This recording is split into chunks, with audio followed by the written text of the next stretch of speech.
Next question up, simple question, not so simple of an answer.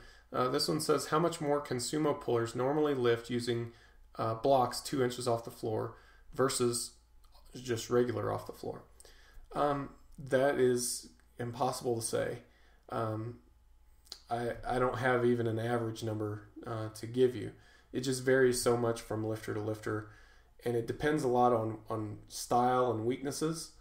You'll see some people that pull with a rounded back.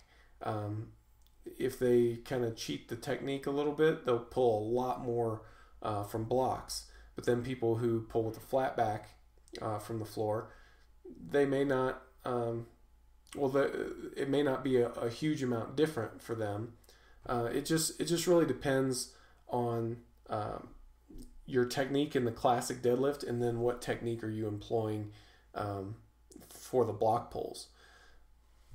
What we want to see is that when you do the block pulls, you're mirroring your competition technique to the maximum extent that you can.